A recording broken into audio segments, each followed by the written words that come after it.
can sympathize. Good morning, everybody.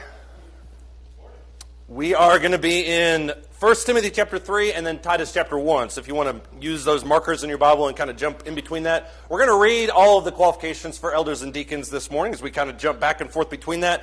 That is, as we mentioned last week, and you can see up there, part 2 of what we started last week. Last week we discussed kind of the nature of elders and deacons. We answered the question of whether or not they were important, what their value was, what they did. We answered all of those, I think, satisfactorily. We made Cody summarily uncomfortable in the process, but I think that was for the best.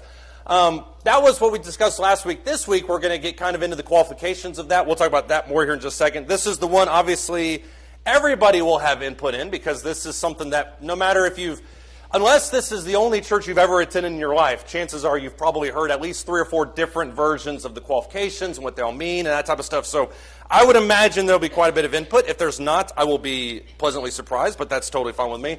Just by way of housekeeping real quick, I'll be gone next week in a meeting. Cody is going to be doing the class next week, and Kyle is going to be doing the sermon. So he'll be filling in. So after this week, we'll fill in. We'll jump to, we'll stay in Timothy and Titus in 2 weeks from now. So that's just by way of announcement. Before we go any further, I'm going to ask Travis to lead us in a word of prayer. Almighty Father, we thank you so much for another first day of the week you've given us. We thank you, Father, for loving us so much and allowing us to gather here like this to study your word. Thank you that we live in a country that we can gather like this without fear of anyone. Pray that we'll put earthly things out of our minds, Father, as we concentrate on studying your word and working to you this morning. Pray that we always do all things in a way that's pleasing to you. In Christ's name, amen. Amen. Thank you. Before we get going on this discussion, I do have a few kind of pointers just for by way of kind of keeping everything in order. These are some things to keep in mind, because every discussion about elders and deacons can be somewhat volatile if we don't kind of corral it all together. So I have some kind of guidelines for the class this morning. I want us all to remember, number one, this is only a 45-minute class. I would love to sit here and discuss every single kind of idea about elders and deacons under the sun. We don't have time for that, obviously, so we have 45 minutes to kind of get through all these different things, and so that's the one. It's very easy, especially for me, to kind of chase rabbits. We'll try to keep this to 45 minutes and try to keep it all kind of contained with what we're talking about. Number 2, elders are necessary. I was actually in a class one time where we talked about elders and deacons and the value of them. We were talking about the qualifications. Somebody raised their hand and said, well, you know, elders are kind of optional. Elders and deacons, they're not absolutely necessary. I think if you've been in a church where you haven't had elders and deacons, I think you would agree with me that they're absolutely necessary. Regardless of anecdotal experience, the Bible clarifies, as we talked about last week, that a church is lacking if we don't have them. So elders are absolutely necessary. That's not really a question here. That's not just the ideal. That's the standard. I want to make that clear. Number 3, these are not impossible criteria. One of the things that I've seen, I think you've seen as well, is that sometimes we limit this criteria when it comes to elders and deacons to literally only maybe 1 or 2 people in the span of human history can meet them. These are not impossible criteria. We talked a little bit about last week about how when Paul went and set up these or started these different churches, the elders seemed to follow relatively quick, maybe within a matter of a few years, maybe 5 or 10 years. And so these men had to have kind of met at least some kind of criteria even back then, which means that people obviously can meet criteria now as well. Number 4, elders and deacons are not perfect. Elders and deacons sometimes get a bad rap, and I want us to kind of see them as servants, see them as people that are worthy of respect, certainly worthy of honor. So that's kind of the way that I want to take it as we progress through the class this morning. Anybody have any questions, or do you have a 5th one that you want to throw on there? Let's try not to make it personal. All right, let's look at 1 Timothy chapter 3, starting in verse 1. We'll just kind of start by reading all the qualifications. We'll read 1 Timothy 3, and then we'll jump over to Titus chapter 1. 1 Timothy chapter 3, starting verse 1, he says, "It is a trustworthy statement. If any man aspires to the office of an overseer, it is a fine work that he desires to do. An overseer, then, must be above reproach, the husband of one wife, temperate, prudent, respectable, hospitable, able to teach, not addicted to wine or pugnacious, but gentle, peaceable, free from the love of money. He must be one who manages his own household well, keeping his children under control with all dignity. But if a man does not know how to manage his own household, how will he take care of the church of God? Not a new convert," verse 6, "so that he will not become conceited and fall into the condemnation incurred by the devil. He must have a good reputation with those outside the church, so that he will not fall into reproach in the snare of the devil." He then switches gears and talks about deacons now. Verse 8, "Deacons likewise must be men of dignity, not double-tongued, not addicted to much wine, not fond of sordid gain, but holding to the mystery of the faith with a clear conscience. These men must also first be tested. Then let them serve as deacons if they are beyond reproach. Women must likewise be dignified, not malicious gossips, but temperate, faithful in all things. Deacons must be husbands of only one wife, and good managers of their children and their own households. For those who have served well as deacons obtain for themselves a high standing and a great confidence in the faith that is in Christ Jesus. Keep your finger there and jump over to Titus chapter 1 now. Titus chapter 1. I want to kind of get all these qualifications out there, so we're at least thinking about them throughout this class. Titus chapter 1, starting in verse 5. Unlike Timothy, Titus does not address deacons. That's one of the big differences between these two. He says in Titus chapter 1 and verse 5, "For this reason I left you in Crete, so that you would set in order what remains and appoint elders in every city as I directed you. Namely, if any man is above reproach, the husband of one wife, having children who believe, not accused of dissipation or rebellion. For the overseer must be above reproach as God's steward, not self-willed, not quick-tempered, not addicted to wine, not pugnacious, not fond of sword gain, but hospitable, loving what is good, sensible, just, devout, self-controlled, holding fast the faithful word which is in accordance with the teaching, so that he will be able both to exhort in sound doctrine and refute those who contradict." As you read those two passages, what are some of the things that jump out at you about those qualifications? This is the biggest question we'll ask today by a long shot. What are some of the things that jump out at you about those qualifications? Similarities between the two, things that he seems to really be focusing on, that kind of thing. Blameless is not only the first one he starts off on both of them, I think it's the only one he mentions 3 times total. Everyone else, most of them are only mentioned once. There's a few that are mentioned twice, but that one is mentioned 3 times, if I remember right, between the two different qualifications. So that's an important one by itself.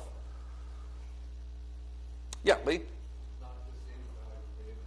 Not just anybody can be an elder. That's an important concept to point out. There are lots of people that may have the desire but won't be qualified. There may be people that are qualified but may not have the desire, and there's a lot of other variables that can kind of sink in with that. But yeah, it's not just an open list for anybody.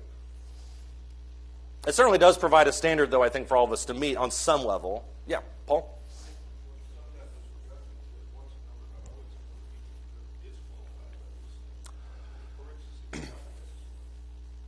That's true. And yeah, when we say disqualified, we almost always think about it in terms of negative connotations, but that's not a negative one. That's just a matter of life, yeah. Exactly. And we had a question last week that I kind of was thinking about. I had thought about, but I didn't think necessarily we would talk about it. But somebody mentioned last week, how do you remove an elder from office? And that is a very important situation. We're going to talk about that at the end, but that situation you're talking about can be kind of sticky sometimes. There's at least one church that I know where a man was an elder for 30 years, something like that. His wife passed away, and you always want to give them some grace to kind of step down on their own. 2 years later, he was still an elder, and it was kind of an awkward situation. How do you approach somebody like that? So that can be difficult.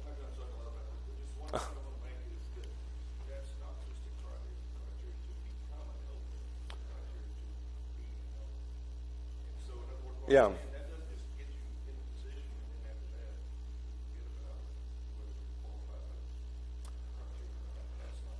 So what you're saying is wives serve an important role as the man is an elder while he's an elder. Yeah. You know Valentine's Day was last week, just to clarify. Okay. I'm just making sure. Yeah. Levi, that is a good point too. Levi?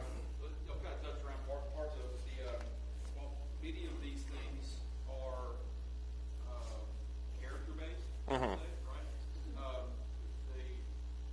God is clearly, not just in the qualifications that here, all throughout Scripture, he's obviously very focused about family dynamics. The idea of family Right. prevails throughout the Scripture, and it's whether you're talking about the husband-bride relationship that the church is in Christ. Strengthen your families, you're always supposed to be teaching your children and raising them up in the ways of the Lord. Right. And so, one of the absolute base qualifications is the state of being for a man, that he has to be married. Yeah. He has to have a family. That is, I mean, and that's something I really want to touch on, because there's a lot of arguments, and this is something I kind of wanted to discuss throughout the course of this class. There's 2 ways that you can approach this whole concept of elders and deacons. You can approach it from a strict literalist interpretation, which is they must meet every qualification. And I agree that you must meet every qualification. I think, though, sometimes that's where we stop when we talk about elders and deacons. And I think when you look at what he's getting at, which is really what I wanted to do with this question, when you look at what he's getting at, there are certain things that Paul seems to really focus on. And the family dynamic, I think, is really interesting, especially when you consider that Paul himself was not married and did not have children. he places a really high amount of importance on how people manage their children. He also places a high importance on the marriage relationship, as you mentioned, Christ and the church. So he uses family metaphors to describe the kingdom in a lot of different ways, and you see that really in view with how he talks about elders and deacons. Dad, speaking of family. One of the other things that's important to notice is that he doesn't limit it to just being within these four walls. It's also how's that person perceived within the community that they live or the people that they interact with. Yeah. That is important too, and you can slide that underneath the umbrella of blameless, the one that Jeff mentioned earlier. But how you interact not only with your family, but also how you interact with the community is a big part of that. Deacons are a part of that as well. That how deacons have to have at least some kind of a good reputation, good standing, if I remember right. So that's important, obviously, because how people perceive these people who are supposed leaders of the church, the local church. That's how they're going to perceive the local church itself. So I do agree with you on that too. Does anybody else have any thoughts or comments? Everybody else just wait until we get right into the thick of it, I can see. Those are all good comments, and I think those are good umbrella comments. If you were to pick, and I know this is not fair at all, if you were to pick one thing out of this entire lineup that says this kind of sums up what an elder should be, or this is kind of the mega qualification, which once again isn't fair, which one would you think kind of says it all, or one thing that kind of speaks for every different qualification? Which one is the most important in your mind? Once again, they're all important. I'm not saying that one necessarily isn't. Ken? Blameless, because it's used 3 times. I think that's an important one. Blameless is also relatively general, so it can apply to a lot of different categories. Right. Not just good reputation here, but good reputation outside too. Yeah. Dad?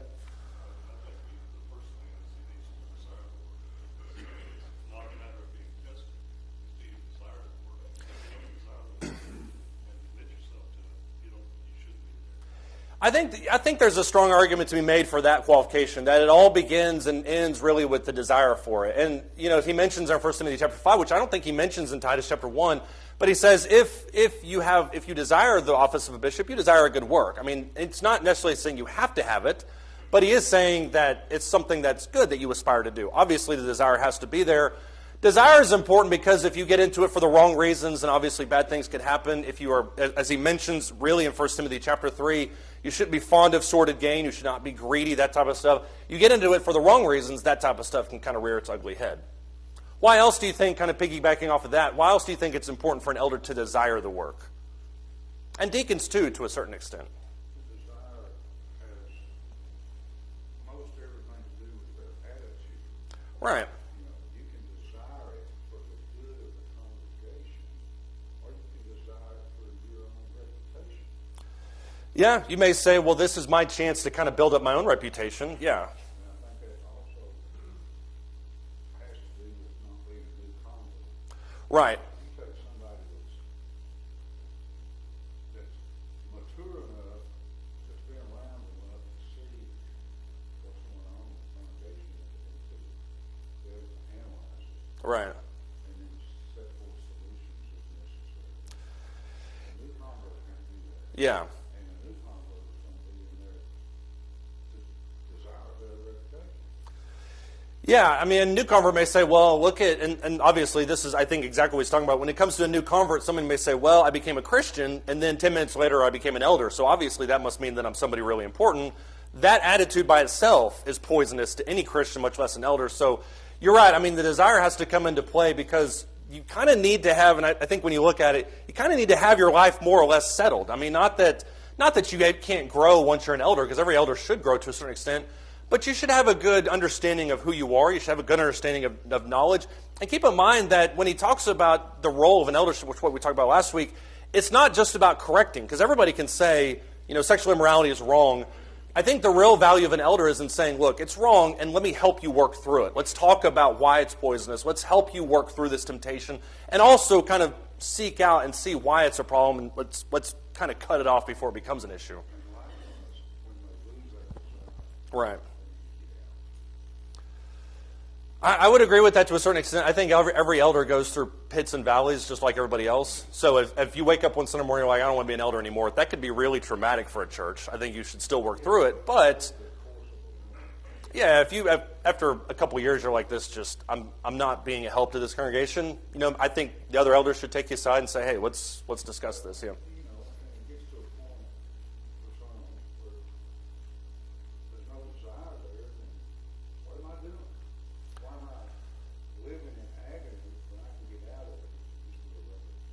Well, hopefully no elder feels like they're living in agony, but I can see your point with that.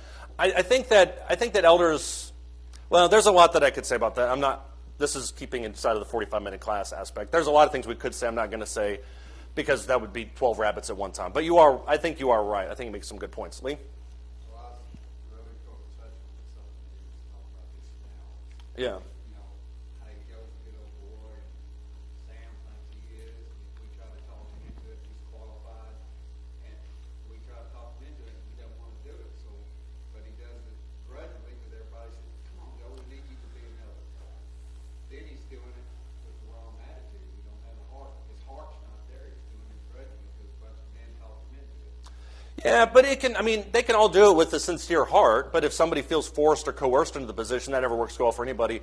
The reason I would argue that somebody needs to have the desire is because it helps them to go the extra mile. I mean, the very nature of an elder and deacon's work is to be able to see and help and see and serve. If you're just an elder because either you have the wrong motivation or because you were coerced into it, you're not going to have any motivation to really help the church at all. You're just going to kind of fill in a chair. So there's lots of issues with that. That applies to any individual that would seek a teaching position, whether Right. you're talking about religiously or secularly.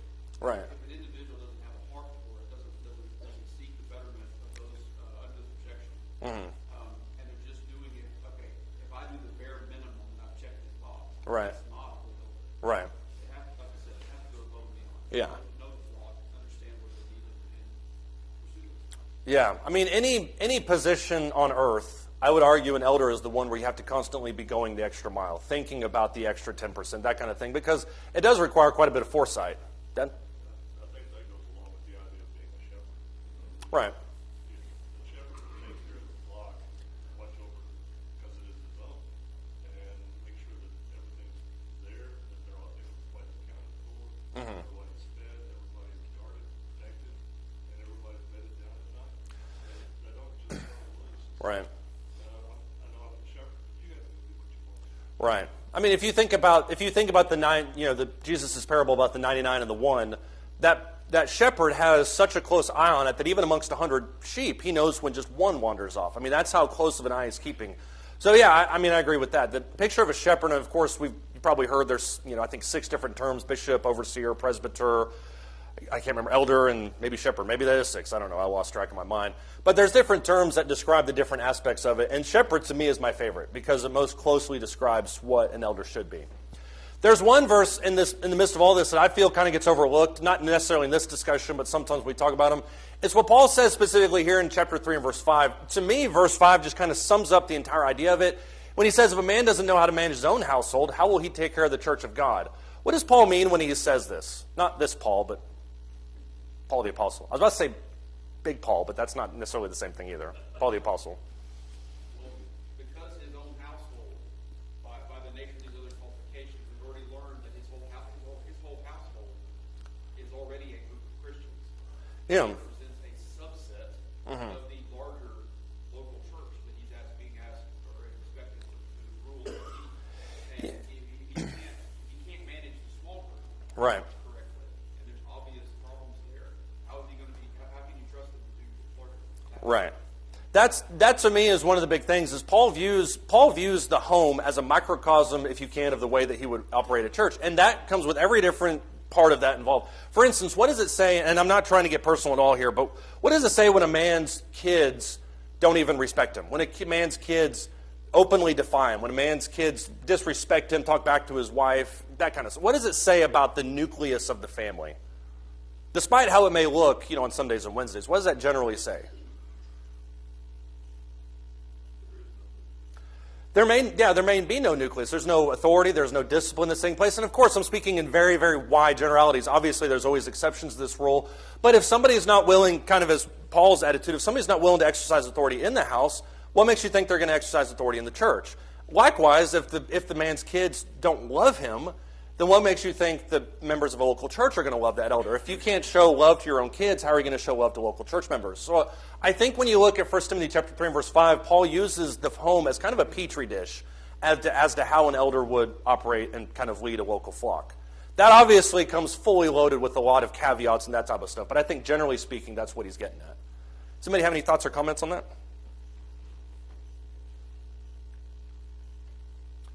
Silence was what I was looking for. That always makes me super comfortable. Let's look at these qualifications here, because I think the very easy thing to do would be to just kind of look bullet point list and say, okay, what does blameless mean? Here's the Greek version of this. Go ahead. I started going this, so that was, my mind was on another track. Go ahead. No, I don't want to disrupt your thought. No, go ahead. But I have a question, and I don't know whether to interject it here, or if are we gonna like piece off sections of the way you have this laid out? Are we gonna piece off sections of the qualifications and talk about them more in depth? Maybe. There's a question mark on that, but yes, kind of. That was what, so this meant kind of like, there's a way we oftentimes look at it in bullet points. I kind of want to put it in categories, if that helps at all. Okay. Okay. And by the way, anytime you're wondering, now is always a perfect time to ask questions. So go ahead. Den? Yeah, one of the things about that verse that I always have a question about is if a man does not know how, Yeah. how's he supposed to learn? Where does he get his training to be the manager of his own household? If he, there's no book that I know of that says in this situation you do this, or you handle it this way. What are you talking? You gave me tons of books when we had Logan. Is that not the same thing? Yes, I did. That was uncalled for, but understandable. I think that there's a problem there that we don't necessarily teach sometimes or pass on to our kids how to manage your household. And sometimes they're not receptive to it. Right. I mean, obviously there are a lot of exceptions to this. I'm not saying that Paul says if you have any one kid that speaks out of line, then you're just a horrible human being. That's not what he's saying. And I think sometimes, obviously, and I'm still in this stage, obviously when your kids are growing up, we all make mistakes. Hopefully we all make mistakes, or else I'm on an island by myself in that category. But it's kind of, how do you come back from those mistakes? If you realize early in life that you didn't show them maybe enough discipline or maybe love, do you show them that love and discipline now? And I think that's part of the maturation process as parents. Hopefully. Man, I just feel really like everyone's staring at me because I'm such a newbie in this whole thing. But I think that how you adapt and how do you shepherd your children is, generally speaking, how you shepherd the church, kind of in a very, very broad thing. My parents agree with me. Does anybody else agree with me? Or feel free to throw... Okay. Well, I would somewhat disagree that we weren't given a book that tells us what to do, because we were, and it's called the Holy Bible. God tells us what to do. He tells Right. us how to raise our families. We have to read that book. That's true. We do have to read it, and we have to apply it, and we have to understand it. Yeah, it's very clear. And we talked about a couple quarters ago, we talked about Proverbs. Proverbs, to me, is a book that I keep kind of coming back to, because if you read it from the lenses of a father teaching his son, especially from a royal perspective, how to lead other people, I think it kind of carries a different viewpoint. But it's extremely practical and extremely applicable. But you are right, and that needs to be said, that the Bible does give us that book for sure. I was thinking of Dobson, for instance. Yeah, but go ahead. And I do believe that we can do everything right. Mm-hmm. Raise our children, but at a certain point, our children become accountable for themselves. Oh, absolutely, yeah. So, at what point do we say a man, and I'm using the term man in general, but at what point do we say a man is qualified or disqualified because of his children being faithful or respectful or unfaithful? I mean, at what stage do we say, yeah, but they're grown and they have a mind of their own, and if they were raised correctly, he's still qualified? So this is one of those moments when I like to pull the, does anybody else want to comment on that question? Because I think... And it's really a rhetorical question. It can be. I'm not necessarily expecting anyone Right. to, but I think one of the hard parts with all of this, and the reason, I know of, I can't remember, somebody counted up one time that told me there's something like 65 different versions of what these qualifications mean. That somebody would say, well, this means and this means this. The reason that there's so much disagreement over these qualifications is because a lot of it is a judgment call. And so questions like that have to be kind of dealt with individually. I think you can make an argument for young, old, whatever, but it has to be a judgment call and it has to be done soundly, if that answers the question at all. But Levi, we've got like three hands over here. Go ahead. I don't want this to be a rhetorical question. That's exactly the question I take it. I want this to be a real discussion. That's Yeah. the rabbit I want to chase, because, is it, and I don't know that we have an obvious direct guidance on it. Is it whenever the child is on their own, moved out of the home and out of control of the parents, out of control of that man? Is it when they're out making their own life decisions? Yeah. Somebody's got a very black and white, straightforward answer to that. I'd love to.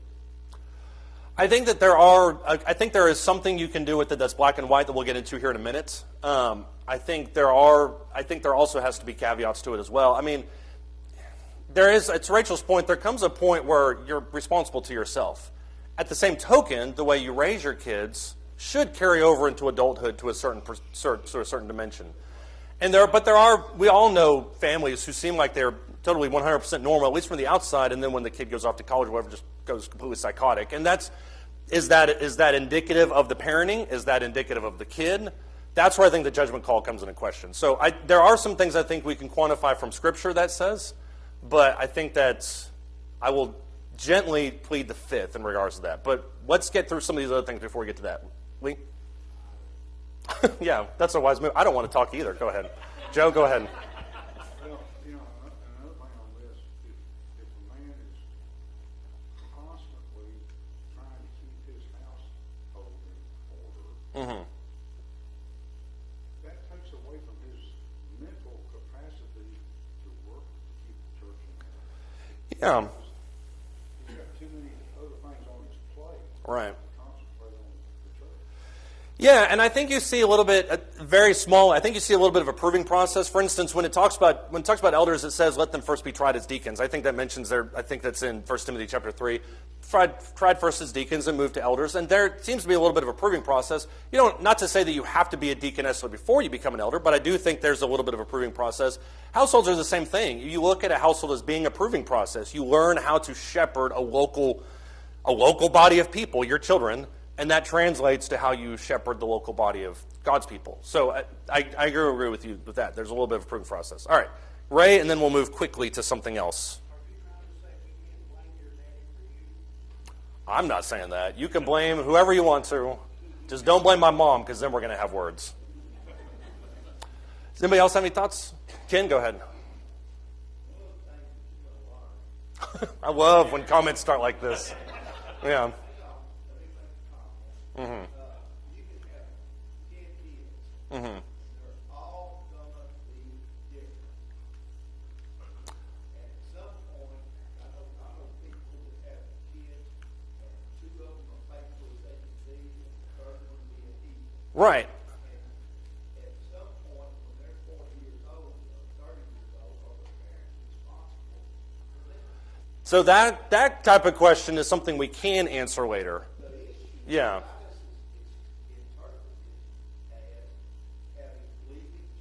Right. If they obey the gospel, when they're under your subjection, they do what they're supposed to do. When they leave your subjection, at what point are you responsible for them? Yes. Okay. So that's once again something else I want to get to in a minute. But that kind of goes with this entire question. Yes, in one department, if you do what you're supposed to theoretically, then the kids will always be faithful. But not every kid does end up faithful. That's the point, is at some point, I know it's crazy, but at some point they develop a mind of their own. My kids will never do that, obviously. That's the immortal phrase that everyone always says. But at some point your kids develop a mind of their own. They're responsible for their own soul. That's the disagreement that a lot of people have. My personal opinion, and this is what everyone's waiting, and everyone just kind of leans in to see whether or not I'm going to have a job in an hour or not.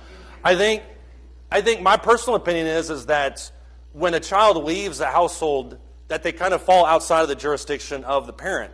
But I think you do need to look at how they raise the children. Because I know, for instance, there was a guy I know in East Texas whose dad was a preacher. Kid was as faithful as could be when he was inside the house. Leaves, he goes completely off the deep end. And it only really came out later about the man's parenting that there were some issues there. And so, once again, that kind of comes into a judgment call. Is he responsible for how his son is acting now? No, he's got his own soul. But looking at it, do you really want to have somebody that did those kinds of things as an elder? I don't know.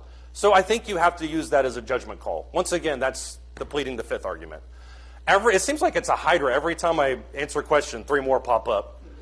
Can we go ahead? Because I've been all over this side, so I want to give this side an option. Go ahead. Thank you. I agree, but thank you. Mm-hmm.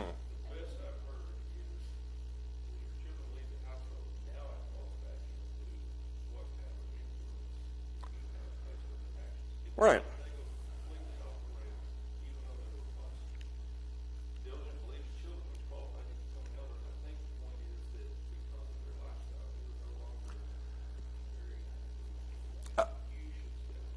And I'm not saying scriptural, I'm just saying common sense and comfort of the congregation. Right. That's how I've seen it practically handled in most every scenario, is if a man is an elder and his kids leave the house, and the kids go crazy, generally the man, because he's an elder, has the wisdom to kind of step back from it. And there's not really ever an issue. But it kind of moves from that position from direct control to indirect control, and I think that's most characterized by what you said, which is influence. How does the man address his 27-year-old son's behavior? Is it even ever addressed at all? And those are questions that require, as every elder, really every adult, every parent, requires quite a bit of self-awareness and introspection. And that's, once again, why there's so much upheaval over this. We're not going to solve these answers in 45 minutes, but I do think that we can kind of provide a 1,000-foot viewpoint of it. Can we keep moving, or does this... Okay, well, can we wait till the end of class at the very least? Okay. All right, I appreciate it. So there's different categories that I think these qualifications fall into. And this is what I was mentioning when Levi was talking about a little bit earlier. I think a lot of these qualifications fit into 4 different unique categories. Man's relationship to God, which is, for instance, not a new convert, somebody who's able to teach, not necessarily somebody who is eloquent. I think able to teach and eloquence are 2 completely different things. You should be able to teach, whether that's one-on-one, whether that's publicly. Also, somebody who's not a lover of money. Why does that fit under a relationship to God? Because Colossians 3 and verse 5 characterizes greediness as idolatry. So man's relationship to God, that's one of the categories. You can also look at man's relationship to the world, hospitable, not pugnacious, good reputation with outsiders. How does he handle himself in the outside these proverbial 4 walls?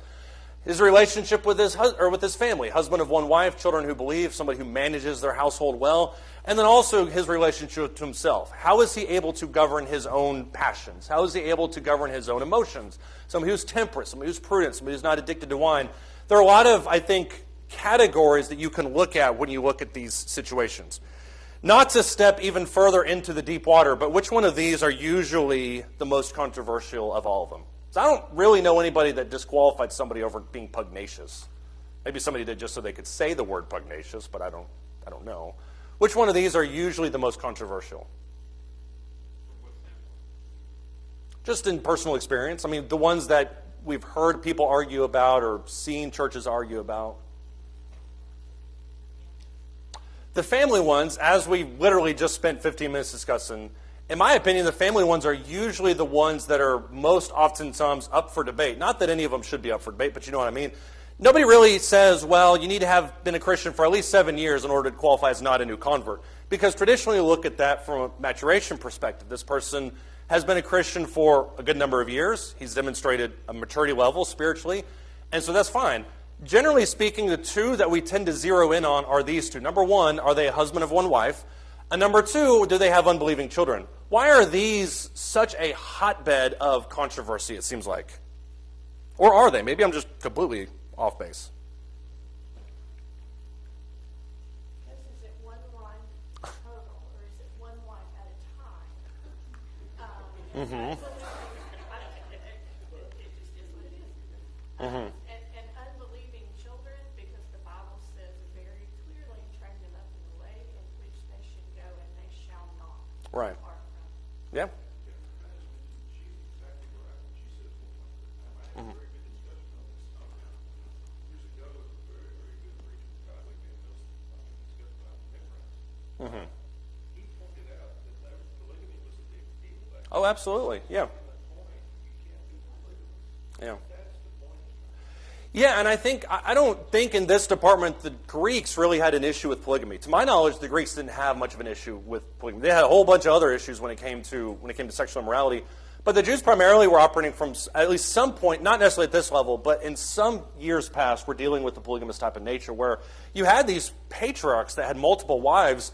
And obviously the Solomon effect kind of takes place, where people looked at that and said, okay, maybe that's not the ideal. I know what a concept.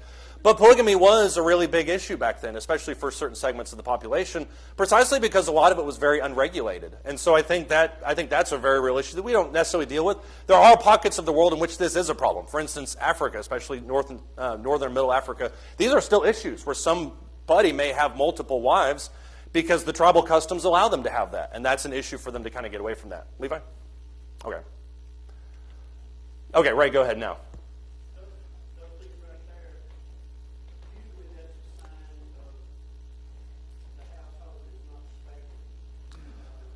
Husband of 1 wife, when the person gets married, remarried, or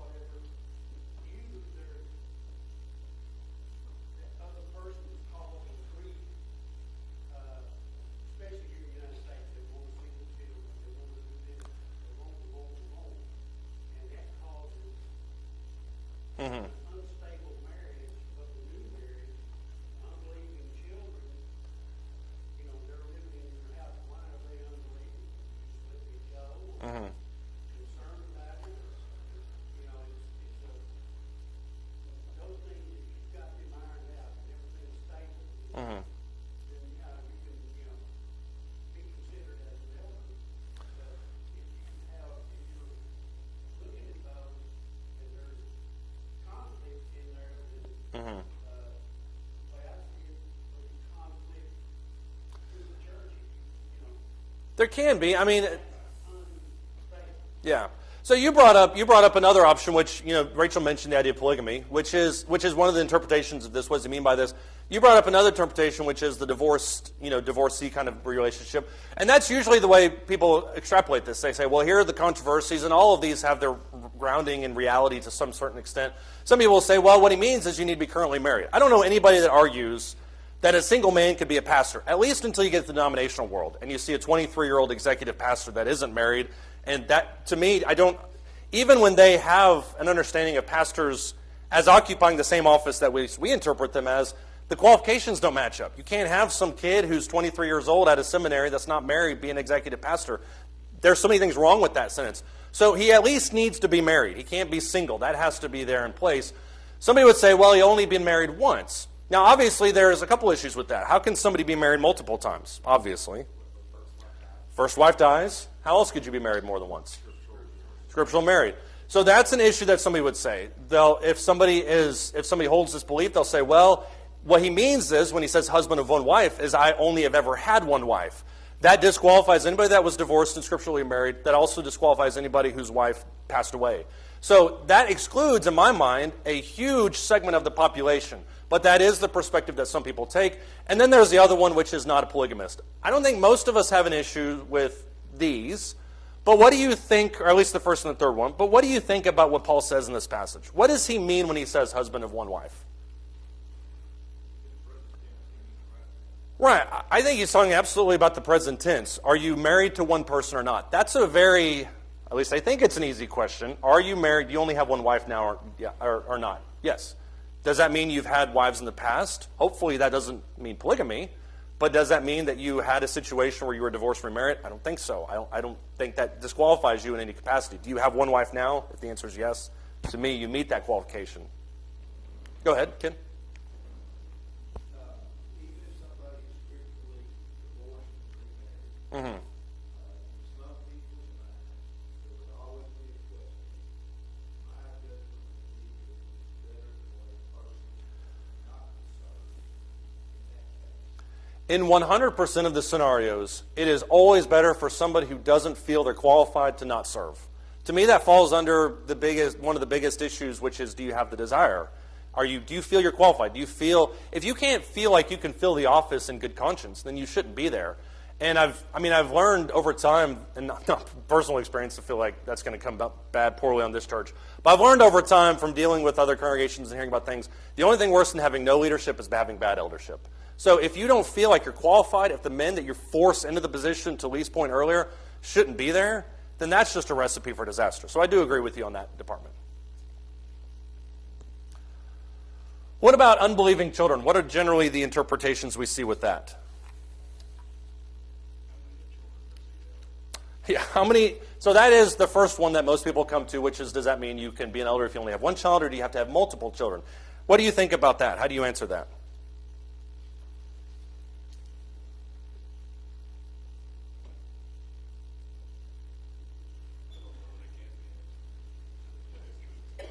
So this would be the black and white answer that Levi was looking for earlier. I understand, because I know some very, very good qualified men that only had one child and desired to be an elder, but because somebody in the congregation brought it up to them that they didn't have more than one child, they couldn't do it. So here's how I answer that, and I've actually had these conversations. Look at 1 Timothy chapter 5. Paul, go ahead. You want to say something? When it comes to qualifications of elder, it's written such that it's talked about individuals stand alone. It talks about deacons. It talks to them collectively. So when it says the deacons must have children, that could be collectively such that one had one child. That's the way we've always taught it years gone by. So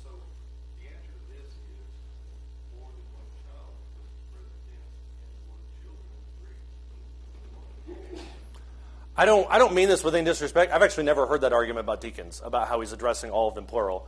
I do think, though, that when you look at this depiction, for instance, you have to look at the immediate context. So, for instance, 1 Timothy chapter 3, stay in 1 Timothy chapter 5. But in 1 Timothy chapter 3, when he mentions this idea of children, he says, verse 4, this is the verse under question, he must be one who manages his own household well, keeping his children under control with all dignity. So that does seem to imply plural. When you go to 1 Timothy chapter 5, there's a little bit of a parallelism. Look in 1 Timothy chapter 5. Paul is addressing something completely different. He's addressing the idea of widows who need to be on the list. It says in verse 3, honor widows who are widows indeed. But if any widow has children or grandchildren, they must first learn to practice piety in regard to their own family to make some return to their parents, for this is acceptable in the sight of God. The argument there is, of course, what Paul is saying, that if you have kids that are able to provide for you, you should let them provide for you first instead of putting them on the list. The question I have for you, when you put these verses side by side, does Paul say that if a child, or if a person only has one child, that they're negated, or this idea is void? That if they only have one child, they can be put on the list, as long as the child doesn't care for them. It doesn't matter if they only have one kid. They have to have multiple children who don't care for the widow. Is that what he's saying in this? I don't see that at all. And I think when Paul argues this case in 1 Timothy chapter 3, when he says he has to have unbelieving children, I personally think, and once again, if you have an issue with want to talk about, we could certainly talk about any time. I personally believe that he's talking about one or more. That's my own personal opinion. If somebody has an issue with that, I wouldn't be dogmatic necessarily, but I do think that that's what he teaches. Let me clarify this. That's not the stance I take. That's the stance Oh, okay.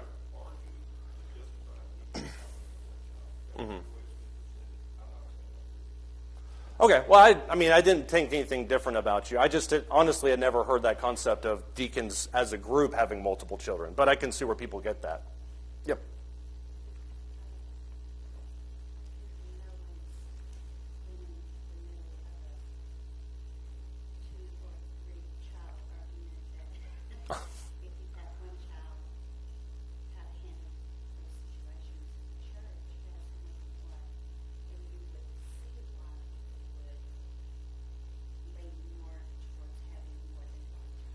Yeah.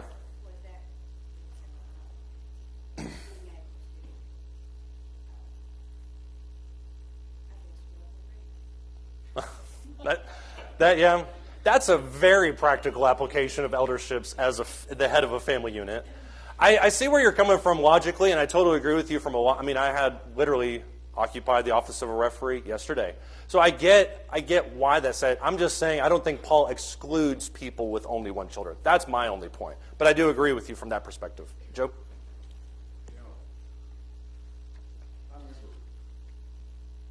they asked my granddad Mm-hmm. to be an elder. He only had one child. Mm-hmm. He said no. But now, if Yeah. you actually believe this, yeah, I can see where one child would be good, but when you actually read this, it says, if any man, and down here it says, an overseer, it doesn't say overseers. Mm-hmm. Down in verse 4, it says, he must be one who manages his household well. Mm-hmm. Verse 5, but if a man does not, everything is singular. Mm-hmm. He's not saying like he does up here on the deacon. Mm-hmm. He's not saying men in general. Mm-hmm. He's saying a man. A man must rule his children. Yeah. He doesn't say a man must have a child or more. No, and to me, the construction of this verse kind of falls under the Mark 16, kind of 16. When somebody says, well, it says believe and be baptized, somebody would come back and say, well, it doesn't say if you don't believe and are not baptized. Well, of course you wouldn't say that because that's an unnecessary addendum onto the end.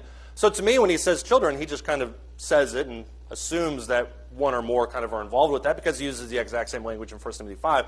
To your point, though, I think a little bit of what you're saying there is a lot of what Ken was talking about. If somebody feels like they're not qualified if they only have one child, then don't serve. I have no problem with that. I'm just saying I think the construction of it allows for more than one, or for one. Okay, Levi? I don't want to put words in Ken's mouth, so correct me, Ken, if this is not. I think Ken's point more on both these scenarios. You got a scriptural divorce, marriage, divorce, remarriage. Mm-hmm. You got a man in that situation, and then you've got the situation of the I only have one child man. Right. Everything else box checked. Yeah. I don't even know that Ken necessarily. This is where my thing is.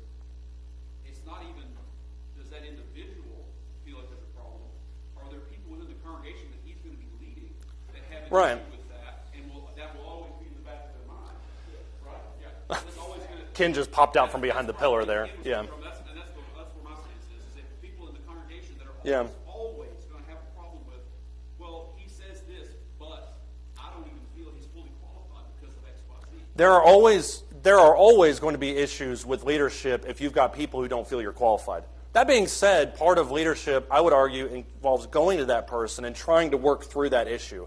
And I think there can be issues, for instance, where there may be people in a congregation that say, well, I don't feel necessarily that if you have only one, you're qualified. We talk through it, but I'm okay with it. I realize maybe it's a personal opinion, whatever it is. I'm still willing to submit to your leadership. Because a lot of this question does come down to, will I submit to leadership? Will the leadership guide me in the right way? That's what a lot of these questions boil down to. So you're right, though, that does fall into the massive box of caveats that I put over here, but that does kind of fit into that category. There are other issues, I think. Ken, go ahead. Yes. We want to make this like a book of war and peace on qualifications for elders. I don't like War and Peace. Yeah. That's why I'm clarifying a couple of the sticking points and getting at to really what Paul is going for overall, because I think sometimes we miss the forest for the trees. So I agree with you for sure. Karen, you haven't talked yet, so I've got to give you the floor. Mm-hmm.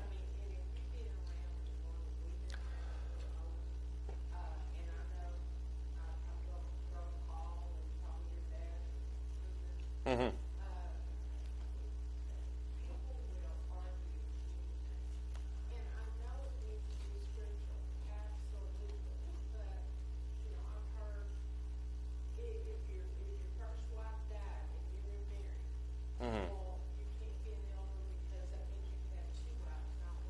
Mm-hmm.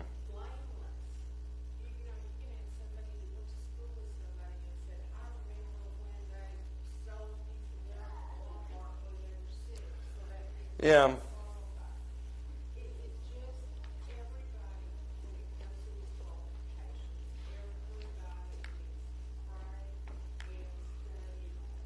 Right. Right. So I have 7 more slides to get through, so we're just going to carry this into the worship service if that's okay with everybody. Not really, but we do have more stuff to say about elders. I do want to address the question next time, 2 weeks from tonight or to this morning, about how you discipline an elder, because I think that is an overlooked issue that we need to address too. So we're going to carry that into 2 weeks from now, but we will table this discussion for now. Thank you, everybody, for your input and for keeping the bananas and the apples at home and not throwing them at me. Thank you, everybody.